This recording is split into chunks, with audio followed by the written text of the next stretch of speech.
Gather round, food time travelers.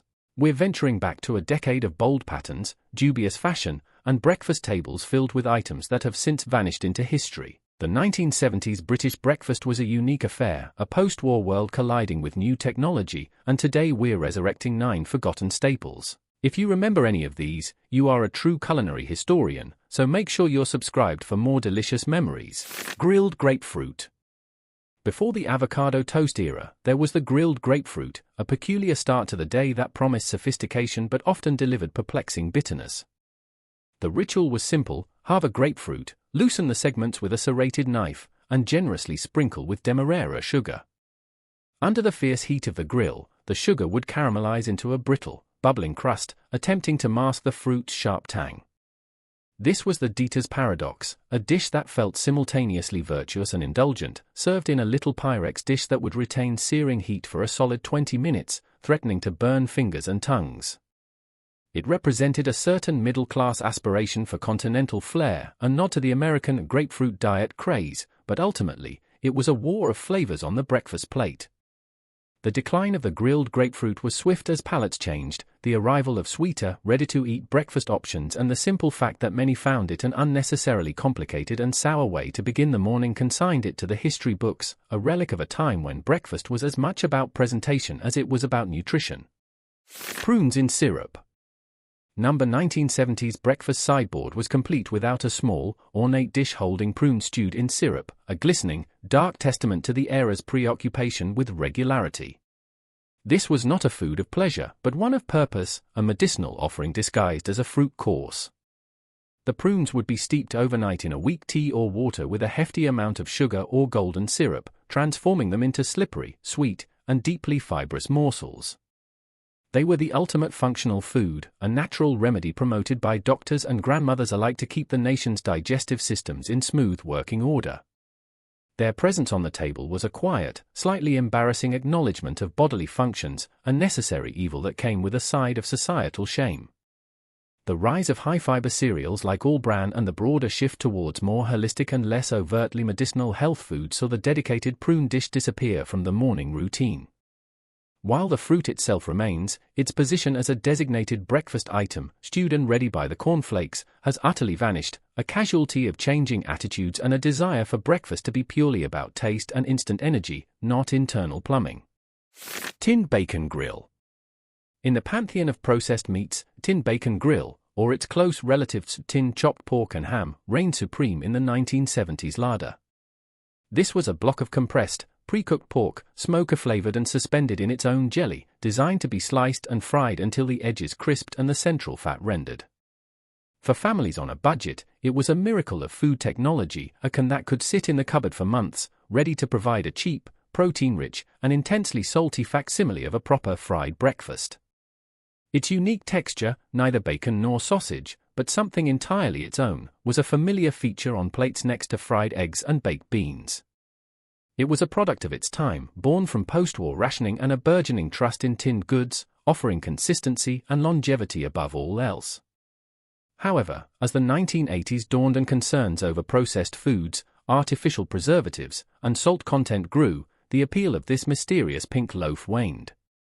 The rise of cheaper fresh bacon and a growing culinary preference for real ingredients saw bacon grill gradually disappear from supermarket shelves, now remembered as a peculiar, savoury relic of a less discerning, more pragmatic era of British eating. Fish paste sandwiches. Before sophisticated seafood pâtés, the British breakfast and lunch table was dominated by the humble jar of fish paste. Sandwich spreadables like salmon and shrimp paste, or the more generic fish paste, were thick, pungent mixtures of pulverized fish, oil, salt, and preservatives, often a distinctive shade of pink or beige. A thin layer, scraped onto buttered white bread, was a common packed lunch filler or a quick, cold breakfast, its intense, salty fishiness providing a powerful flavor hit. Brands like Gentleman's Relish, a more upmarket anchovy paste, had been around for centuries, but the 1970s were the heyday for the mass-produced, affordable versions found in every corner shop. These pastes were a thrifty way to stretch expensive seafood into countless meals, a testament to a make-do-and-mend attitude that persisted long after the war. Their decline was linked to a combination of factors: the growing popularity of canned tuna as a more recognizable fish option, increasing awareness of the high salt and artificial ingredient content, and a general shift in taste towards fresher, less processed sandwich fillings. The fish paste sandwich now exists only in the deepest recesses of memory and the most traditional of farmhouse kitchens, a ghost of a time when a little jar could go a very long way. Mighty white bread. While not a specific item in itself, the reign of mighty white bread was so definitive of the era that its disappearance marks a significant shift in British breakfast habits.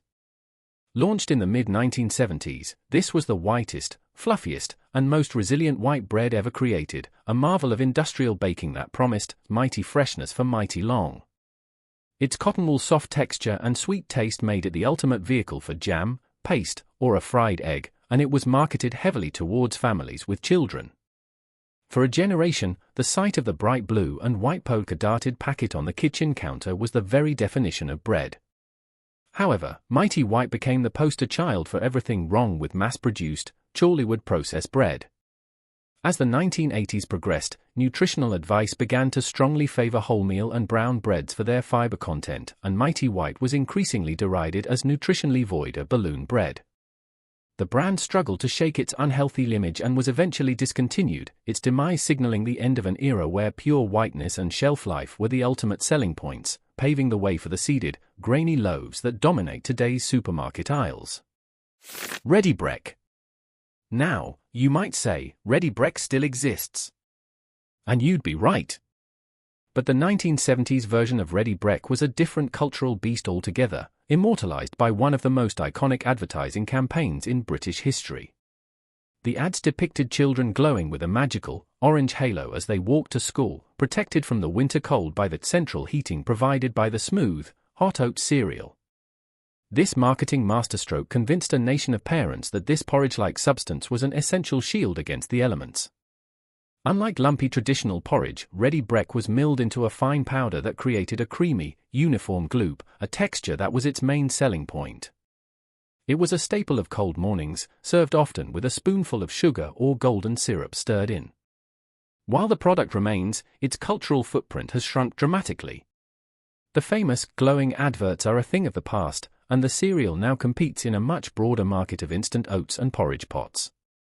The 1970s phenomenon of the glowing child, and the absolute belief in a breakfast that acted as a thermal vest, is a defunct memory, a charming artifact from a time when a simple oat cereal could be marketed as nothing short of magical.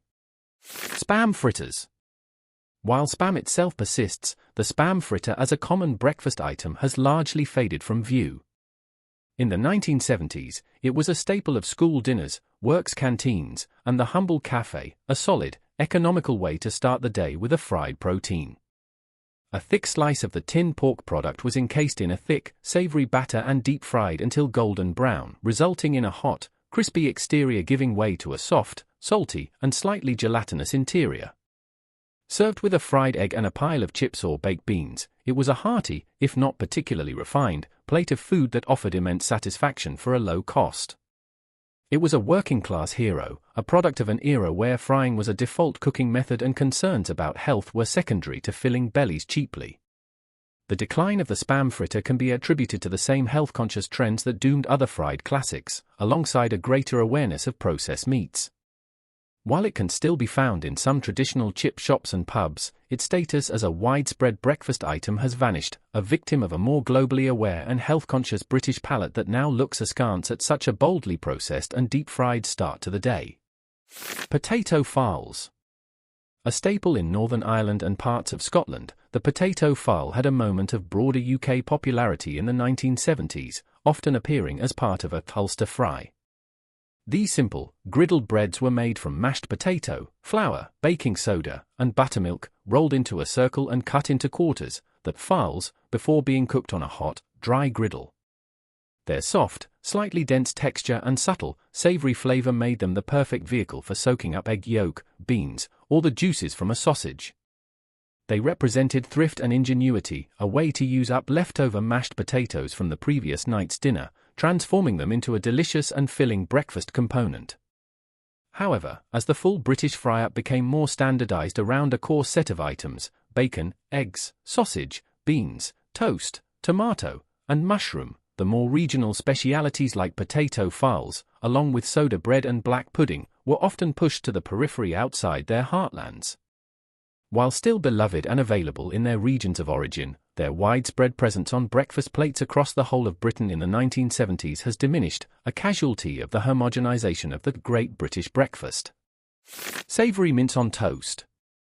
Before sophisticated bruschetta or trendy avocado smash, there was savoury mince on toast, a hot, brown, and unpretentious breakfast that fueled many a 1970s morning. This was not a fancy bolognese, but a simple concoction of cheap beef mince, finely diced onions, and gravy, slowly cooked down until it formed a thick, savoury paste. It was spooned hot over thick, buttered slices of toast, creating a comforting, meaty, and deeply satisfying dish that was cheap, easy to make in large batches, and used minimal ingredients. It was the ultimate working-class breakfast, a hangover from wartime and post-war cooking where stretching expensive meat was a necessity. It featured in cafes and homes as a solid, no-nonsense start to the day. Its disappearance from the common breakfast lexicon is near total, killed off by the declining popularity of offal and cheap meat cuts, the rise of quicker cereal options, and a growing perception of it as being old-fashioned and stodgy. It remains a powerful taste memory for those who grew up with it, a ghost of a breakfast that was all about substance and sustenance, with style a very distant second. If this journey back to the breakfast table of the 1970s has stirred up some delicious memories, don't forget to subscribe and like this video.